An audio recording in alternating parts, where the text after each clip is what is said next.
مسیح خداوند کے عظیم اور فتح مند نام میں آپ سب کی سلامتی چاہتا ہوں۔ آپ کا خادم پاسٹر سرفراز رحمت ایک مرتبہ پھر خداوند کے بندہ داؤد کے ساتھ مل کر خداوند کے کلام کو سیکھنے کے لیے تیار ہے، تاکہ پاک روح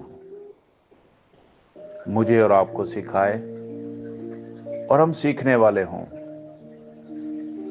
ہم خدا باپ، خدا بیٹے اور خدا روح القدس کو اپنے درمیان مانگتے اور چاہتے ہیں کہ آج روح القدس ہمیں بیٹے اور باپ کو اور اس کی ساری کریشن کو ریویل کرے، اور سب سے بڑھ کر خدا کے کلام کو ہم پر ریویل کرے، ہم پر کھولے، اس کے بید ہم پر عیاں کرے، جس طرح خداوند یسوع مسیح نے اپنے شاگردوں کو بیج بونے والے کی مثال کھول کر سنائی۔ خدا آج ہمیں بھی اس کلام کی تشریح اپنے روح القدس کے وسیلہ کھول کر ہمیں سکھائے۔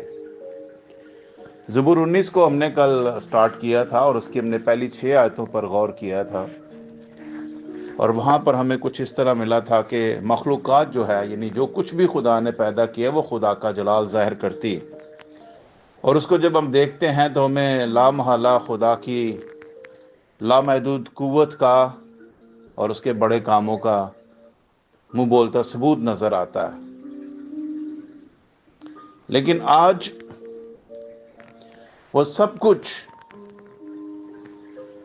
جو خدا اپنے کلام کی قدرت سے سنبھالتا اور انہیں کریٹ کرتا ہے، اس کلام کے بارے میں سنیں گے، اور وہ ہے خدا کی شریعت، خدا کا کلام، وہ جو خدا کی اپنی ذات کا حصہ ہے، اس کے بارے میں ہم جانیں گے کہ داؤد کے اوپر خدا نے اس کو کس طرح ریویل کیا، اس کو کھولا ہے۔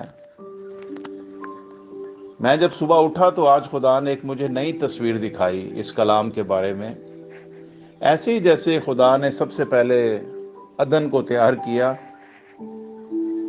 اور پھر خدا نے عدن کو ہر چیز کو جب کریٹ کر لیا تو پھر آدم کو وہاں رکھا، اور پھر وہی اپنا کلام اسے دیا کہ وہ اب اس کلام کے سبب سے جو میں نے اس کو دیا، اس کے سبب سے یہ جیتا بھی رہے، اور اس کی پریزنس سے یہ برکت بھی پاتا رہے۔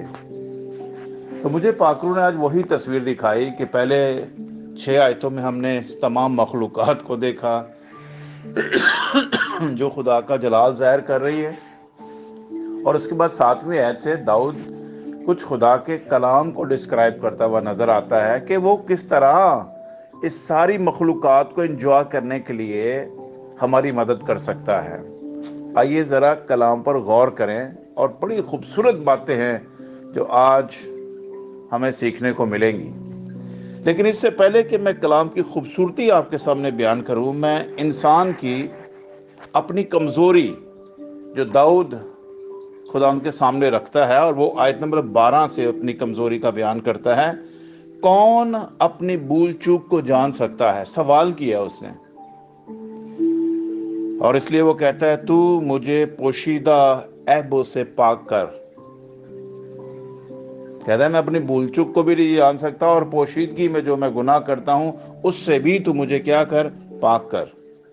تو اپنے بندہ کو بے باکی کے گناہوں سے بھی باز رکھ، وہ مجھ پر غالب نہ آئے تو میں کامل ہوں گا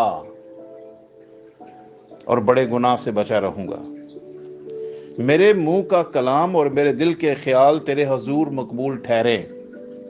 غور کیجئے اس بات پہ، میرے منہ کا کلام اور میرے دل کے خیال، اور یہ بات خدا نے کہی تھی۔ خدا نے جب نوح کو کہا گیا کہ کشتی بنا اور اس قوم کو برباد کیا گیا، تو کہا کہ انسان کے دل کے خیال سدا برے ہی ہیں۔ تو اس نے وہاں سے بات اٹھائی ہے داؤد نے کہ میرے دل کے خیال تیرے حضور میں مقبول ٹھہرے ہیں، جو خرابی انسانیت کے اندر ہے وہ تیرے حضور مقبول ٹھہرے، اور میرے منہ کا کلام جب میں بولوں تو جو اندر خیال بنتے ہیں نا وہ میرے منہ سے نکلیں۔ اور وہ پاک ہوں. ہاللیلویا، پریز دا لارڈ. آئے خداوند، آئے میری چٹان اور میرا فدیہ دینے والے. ہاللیلویا. آئے خداوند، آئے میری چٹان، تو میری اسٹرینتھ ہے، تو میری پاور ہے، تو میرا وہ اونچا برج ہے، تو میرے لیے پہاڑ کی مانند ہے، اور تو میرا فدیہ دینے والا ہے. اگر تو میرا فدیہ دے تو میں ہر قسم کے گناہ، دل کے خیالوں اور منہ کے کلام میں سرخرو ہو سکتا ہوں. اور جب خدا ہماری چٹان بن جاتا، ہمارا فدیہ دے دیتا ہے، تو پھر اب آئیے خدا کے کلام کی خوبصورت عبارت کو پڑھنے کے لیے اسی 19 کی 7ویں آیت سے میں آپ کے لیے یہاں سے پڑھوں گا. لکھا ہے خداوند کی شریعت کامل ہے. خداوند کی شریعت، اس کے جو لا ہے، اس کے جو احکام ہیں، وہ پرفیکٹ ہے. اس لیے داؤد کہتا ہے وہ جان کو بحال کرتی ہے. کون سی چیز؟ خدا کی کامل شریعت جان کو بحال کرتی ہے. پرفیکٹ خدا کے کلام کی باتیں ہماری جان کو، یعنی ہماری سول کو. آپ کو پتہ ہے انسان صرف روٹی کے بارے میں سوچتا رہتا ہے، کیا کھائیں گے، کیا پئیں گے، کیا پہنیں گے. اندر کی جو جان ہے نا، جس کو ہم اسپرٹ کہتے ہیں، روح کہتے ہیں، اس کی کسی کو فکر نہیں آتی وہ بھوکی ہے، پیاسی ہے، اس نے کپڑے پہنے ہیں نہیں پہنے، اس کا منہ دھلا ہوا ہے نہیں دھلا ہوا ہے، وہ کس حالت میں ہے، وہ بیمار ہے، وہ دکھی ہے، وہ پریشان ہے. کبھی کسی نے اس اندرونی انسان پر غور نہیں کیا ہے. پاکرو تیرا شکر ہو. لیکن آج پاکرو ہمارا دھیان اس اندر کی سول کی طرف لگا رہا ہے، اور وہ کہتا ہے کہ تیری کامل شریعت میری سول کو بحال رکھتی ہے، اس کو سٹرینتھن کرتی ہے، اس کو پیروں پہ کھڑا رکھتی ہے، اس کو اس قابل بناتی ہے کہ وہ خدا کی مرضی کو جان سکے اور اس کے مطابق زندگی بسر کر سکے. اور یہ آپ کی اندر کا وہ اندر کی سول ہے، جو اندر کا انسان ہے، جس کی دل کی آنکھیں روشن ہوتی ہیں، جس کے کان ہیں جو سنتا ہے، جو آنکھیں رکھتا ہے دیکھتا ہے، جس کے ہاتھ ہیں، جس کے پیر ہیں.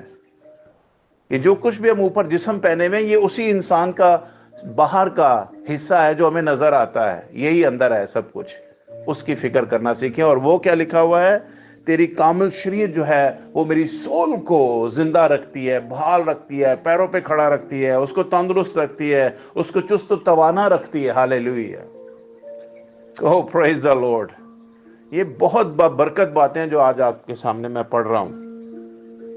پھر خداوند کی شہادت برحق ہے. جو خداوند اپنے کلام کے وسیلہ سے چیزوں کو ٹیسٹیفائی کرتا ہے، کاموں کے وسیلہ سے یہ شہادتیں دیتی ہے جو میں نے پیچھے 6 آیتیں پڑھی آپ کے سامنے. آسمان خدا کا جلال ظاہر کرتا ہے، اور اس کی دستکاری جو ہے وہ ہمیں فضا اور دستکاری کیا دکھاتی ہے؟ خدا کا جلال ہمیں دکھاتی ہے. He is God.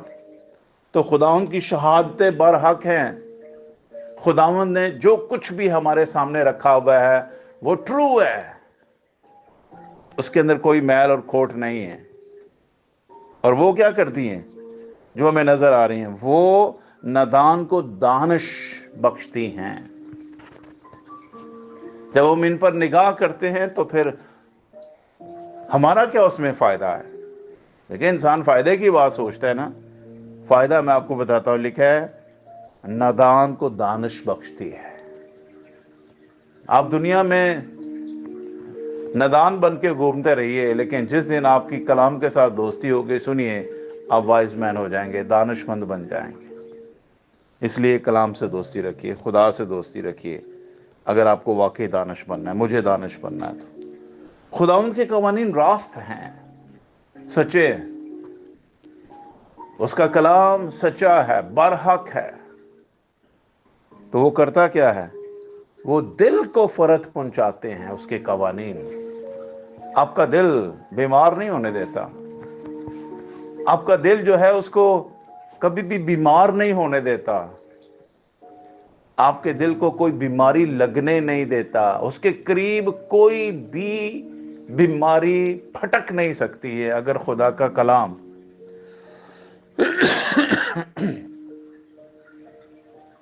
ہمارے نزدیک رہے اور ہم خدا کے کلام کے نزدیک رہیں۔ پھر خدا ان کا حکم بے عیب ہے، ایک وہ برحق ہے، پھر وہ بے عیب ہے، اس میں کوئی نقص نہیں ہے، کوئی داغ دبا جری نہیں ہے، وہ خالص ہے۔ اور جب وہ خالص کلام ہے تو وہ کرتا کیا ہے؟ وہ آنکھوں کو روشن کرتا ہے، آنکھوں کو روشن کرتا ہے۔ روشن آنکھیں ہمیں تاریکی میں گرنے سے بچاتی ہیں۔ آپ کی روشن آنکھیں آپ کو کسی بھی گڑھے میں گرنے سے بچا سکتی ہیں، لیکن اندھا آدمی کہیں بھی گر سکتا ہے۔ اور اندھا کون ہے؟ جو اس کے حکم کے ساتھ، اس کے کلام کے ساتھ جڑا نہیں رہتا، وہ روحانی طور پر اندھا ہوتا ہے۔ پھر خدا ان کا خوف پاک ہے، وہ ابد تک قائم رہتا ہے، اس کا خوف پاک ہے، اور جو اس کے خوف میں رہتا ہے، جیسے اس کا کلام ابد تک رہتا ہے، سنیے آپ بھی خداوند کے ساتھ ابد تک رہیں گے۔ ہاللیلویہ، پریز دا لارڈ، پریز دا لارڈ، ہاللیلویہ۔ خداوند کے احکام برحق اور بالکل راست ہیں۔ اور آگے بتایا گیا ہے کہ اس کلام کی کوالٹی کیا ہے۔ جو لوگ اس کلام کے ساتھ جڑے رہتے ہیں، اس کے بارے میں داؤد لکھتا ہے، وہ سونے سے بلکہ بہت کندن سے زیادہ پسندیدہ ہیں، وہ شہد سے بلکہ چھتے کے ٹپکوں سے بھی شیرین ہیں۔ ہاللیلویہ۔ نیز ان سے تیرے بندہ کو آگاہی ملتی ہے۔ داؤد لکھتا ہے تیرے بندہ کو تیرے کلام کی ان باتوں سے کیا ملتی ہے؟ آگاہی ملتی ہے، ان کو ماننے کا اجر، the reward of obedience کہ لکھا ہے it's big, it's great، بڑا اجر ہے اس کا، چھوٹا اجر نہیں ہے۔ تو جو شروع میں نے پڑھا تھا کہ تو اپنے بندے کو بے باکی کے گناہوں سے بھی باز رکھ، مجھ پر غالب نہ آئے تو میں کامل ہوں گا، میرے بڑے گناہوں سے بچا رہوں گا، پھر میرے منہ کا کلام، میرے دل کے خیال تیرے حضور مقبول ٹھہرے، اے خداوند میری چٹان اور میرا فدیہ دینے والے۔ اگر داؤد یہ باتیں لکھ رہا ہے تو اس کا پیچھے لب لباب یہ ہے کہ اس کے کلام کے ساتھ جڑے رہنے میں ہی ہماری برکت ہے۔ ہاللیلویہ۔ اور وہ لکھتا ہے کہ تیرا کلام سونے بلکہ کندن سے بھی زیادہ پسندیدہ ہے، اور وہ شہد بلکہ چھتے کے ٹپکوں سے بھی شیرین ہے، نیز ان سے تیرے بندہ کو آگاہی ملتی ہے، اور ان کو ماننے کا اجر بڑا ہے۔ ہاللیلویہ۔ خداوند آپ سب کو اس کلام کو آج سننے، سمجھنے اور اسے اپنی زندگی میں روح میں اتارنے کا فضل بخشے، تاکہ آپ اس کلام کے وسیلہ سے جو آج میں نے صحت بتائی ہے، اس صحت میں اندر والے انر بینگ کو آپ زندہ رکھ سکیں، اندرونی شخص کو زندہ رکھ سکیں، اور وہ اندرونی شخص روح ہے، اور اگر آپ کی روح زندہ ہے تو آپ زندہ ہیں۔ روح مر گئی تو آپ مر گئے۔ روح کو زندہ رکھنے کے لیے اس کے کلام کی ضرورت ہے۔ آئیں کلام کے ساتھ دوستی رکھیں، تاکہ آپ اندر والے انسان کو بھی اور باہر والے انسان کو بھی، جسمانی انسان کو بھی زندہ رکھ سکیں، اور خدا کی بادشاہ میں کلیدی کردار ادا کر سکیں۔ خدا آپ سب کو آج کے کلام کے وسیلہ بڑی برکت بخشے۔ آمین، and God bless you all. Bye bye.